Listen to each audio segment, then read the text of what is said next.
16ª entrega de nuestro unboxing, colección Topps 92-93, y comenzamos el primero de nuestros 10 jugadores de hoy con Lloyd Daniels. Si recordáis, jugador que era una leyenda de los playgrounds en su juventud y que tuvo multitud de problemas con la drogadicción, incluso fue tiroteado, pero que finalmente llegó a jugar en la NBA cuando ya casi nadie lo esperaba, llegó a jugar en los San Antonio Spurs y que después tuvo una carrera larguísima, de la que os voy a hablar en un próximo vídeo, ya que vi que el vídeo que hice sobre Mookie Blaylock tuvo una gran acogida. En breve voy a hacer un vídeo sobre Lloyd o Lloyd, creo que será Lloyd Daniels. Vamos a ver la trasera y vemos cómo había jugado en CBA, no había sido drafteado, no había ido a universidad.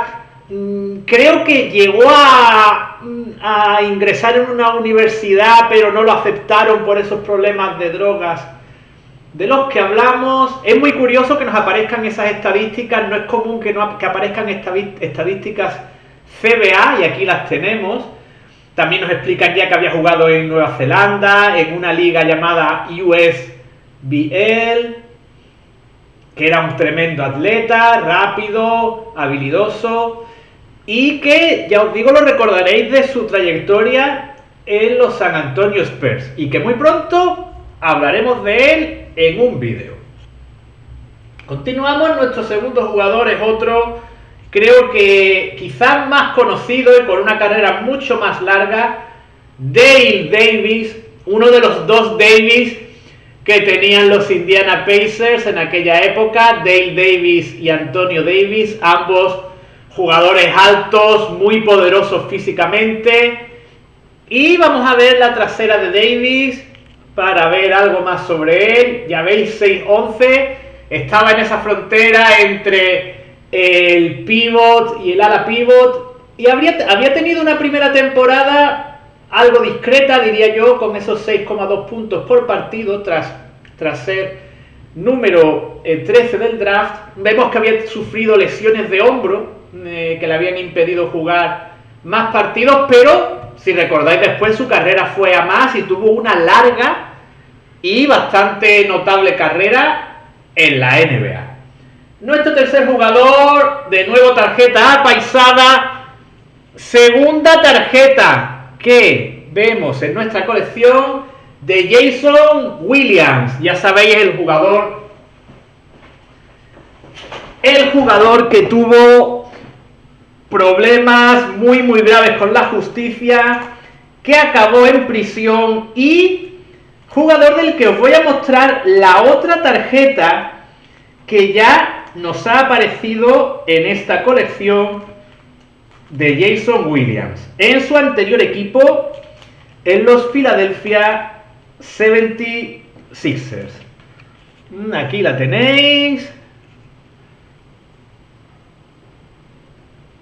Y aquí ya lo tenemos en los Nets, equipo en el que se convirtió en un jugador estelar.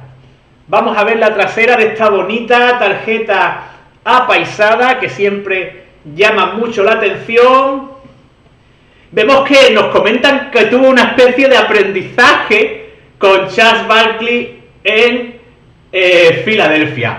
No se me ocurre un mejor maestro para convertirse en un ala pivot estelar en la NBA, como fue durante los años que pudo jugar en la liga norteamericana. Continuamos con nuestro cuarto jugador. De nuevo, otra tarjeta apaisada, y se trata de Mike Sanders de los Cleveland Cavaliers, un alero que tuvo una larga trayectoria en NBA. Me imagino que el nombre os suena. Y aquí lo vemos calentando antes de uno de los partidos. La verdad que la tarjeta es muy original. Está como que parece que no cabe en la tarjeta, está como metiéndose dentro de ella. Está muy bien, muy original. Vamos a ver la trasera. Veis que ya había tenido una muy larga trayectoria hasta este momento en NBA, jugador del año 60, ya tenía 30 y tantos años en el momento de esta tarjeta, y como veis ya había jugado en San Antonio, en Phoenix, en Cleveland, al que se había ido para jugar en Indiana y había vuelto de nuevo en la 91-92. Jugador muy profesional, muy fiable, sin unos números muy espectaculares, pero que siempre era útil en una de las plantillas, en uno de los rosters de aquella época. Vamos con el quinto jugador y tenemos a Mike Gminski en su paso por los Charlotte Hornets, probablemente tras marcharse de los Sixers. La verdad es que la equipación esa tan bonita de los Hornets con él luce bastante menos. Aquí lo vemos culminando una jugada frente a los Knicks. Y yo no lo metería dentro de la categoría de armarios de la que hemos hablado en anteriores ocasiones con otros jugadores. Era un jugador bastante notable. Vais a ver estadísticamente que no estaba nada mal su rendimiento. Fijaos, desde la 80-81, este jugador de Duke, como su look ya nos indicaba que podía ser un jugador de la Universidad de Duke. Fijaos en qué grandísimas estadísticas tuvo durante la segunda mitad de los 80.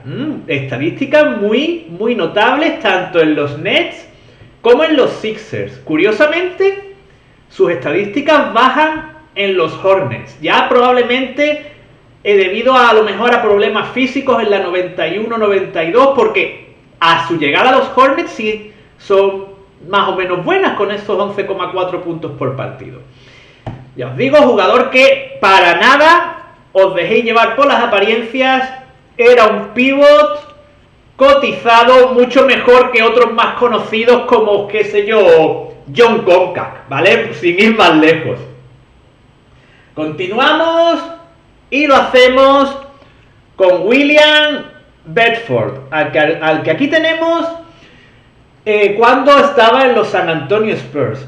Bedford tuvo una larga carrera en NBA, pero se vio lastrada por sus problemas con las drogas. Tuvo que dejar la competición en alguna que otra ocasión por tener problemas con las drogas.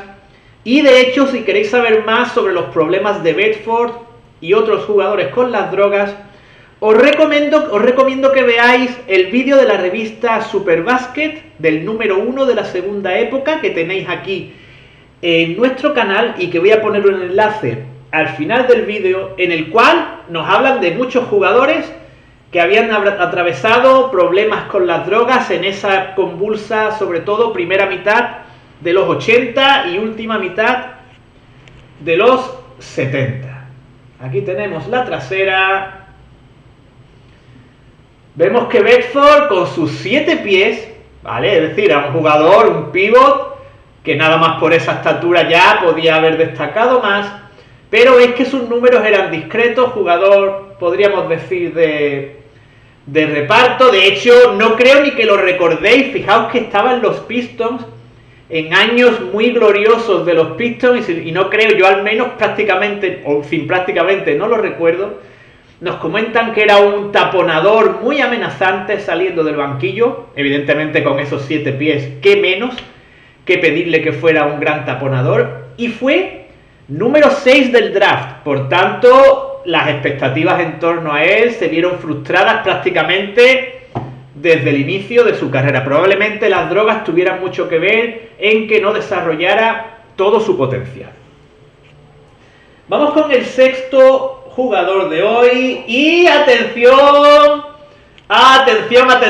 porque tenemos a Del Curry, que creo, no me hagáis mucho caso, creo que tiene un hijo que juega en la NBA y lanza bastante bien de 3, ¿vale? Yo, fuera bromas, no sigo la NBA actual, por tanto para mí Stephen Curry es el hijo de Del Curry y no al revés, ¿vale? Del Curry es el jugador que conozco y según la fecha de la que sea la foto, igual por aquí tenemos a Stephen Curry en un espermatozoide ahí revoloteando. Vamos a ver la parte trasera. Veis que tuvo un año inicial no muy bueno, más o menos complicado en los Jazz, y que ya su segundo año en los Cavaliers mejora la cosa, así como ya sus años en los Hornets, donde, como veis, sus números eran bastante destacables. Era un sexto hombre, ¿vale? Jugador que salía desde el banquillo normalmente y que tenía importantes récords en puntos, asistencia y sobre todo en porcentaje de tiro de 3. Evidentemente, de casta le viene al galgo. Tarjeta muy interesante. Continuamos y tenemos ahora a Gerald Padio. Y como siempre os digo, cuando aparece un jugador del que no tengo nada que comentar, tengo poco o nada que deciros sobre Padio. Me imagino que sería un jugador que después de los Sonics jugase en Europa. Me suena a eso, a jugador que a lo mejor estaba en liga italiana, por ejemplo, pero no de que tuviera una trayectoria NBA notable. Vamos a ver la trasera, a ver qué nos dice sobre Padio. Nos comentan, ¿veis? Como veis, 88-89 CBA, 91-92 jugó en Europa. Jugador de Nevada Las Vegas, que nos comentan que era un gran triplista en su universidad, en Nevada Las Vegas. La verdad es que da mucho el perfil, como ya os he comentado otras veces, de jugador en Nevada Las Vegas. Gran rendimiento en CBA, y no nos comentan aquí en la tarjeta dónde había jugado concretamente en Europa, pero ya os digo que me sonaba su nombre a jugador que había pasado por el viejo continente. Y nos quedan dos tarjetas por hoy. Tenemos a continuación a Chris Smith, que, como veis, tiene aquí este distintivo de jugador del draft del 92. Creo, si no me equivoco, que es el primer jugador que aparece con este curioso distintivo. Vamos a ver qué nos comentan sobre Chris Smith. Veis que venía de la Universidad de Connecticut, segunda ronda, número 34, y que tenía unos números universitarios realmente excelentes. De nuevo, ya he comentado otras veces que no tengo, por ejemplo, un recuerdo notable de Smith. No sé si tuvo una trayectoria notable en NBA. Creo que no tengo un recuerdo así de que tuviera una trayectoria notable, pero sus puntos apuntaban, pero muy bien. Fijaos, notable tirador de 2 de 3, y sus promedios anotadores eran muy buenos. Base en la línea, sin llegar evidentemente al nivel de Tim Hardaway, pero base parece que en esa línea, de ese perfil. Y ya os digo, primer jugador que nos aparece con este distintivo del draft del 92. Y nuestra última tarjeta de hoy es otro jugador al que seguro que conocéis, que no es otro que Jude Butler. Jude Butler, al que a muchos os sonará su nombre, os sonará su cara como componente de los Chicago Bulls. Creo recordar que en esa segunda etapa de anillos de los Bulls. Jugador de reparto, de los últimos en el roster, jugador 10, 11, con un buen tiro, típico jugador, como os he dicho en otras ocasiones, de otros jugadores, que habría tenido mejor desempeño en el baloncesto actual, pero, ya os digo, jugador que se fue a casa después de jugar en la NBA con algún que otro anillo en su mano. Veamos la trasera y, como veis, ya llevaba 4 temporadas muy discretas en la NBA. Y con Butler terminamos nuestros cromos de hoy y vamos a ver hoy los 3 más destacados para mí. Vamos a elegir a Lloyd Daniels, a Dave Davis. Y en tercer lugar, al papito, a Del Curry. Yo diría que estos han sido los 3 jugadores más destacados de esta serie. Y os emplazo al próximo vídeo en el que continuaremos viendo más jugadores de esta colección Topps 92-93. Muchas gracias a todos por vuestra atención.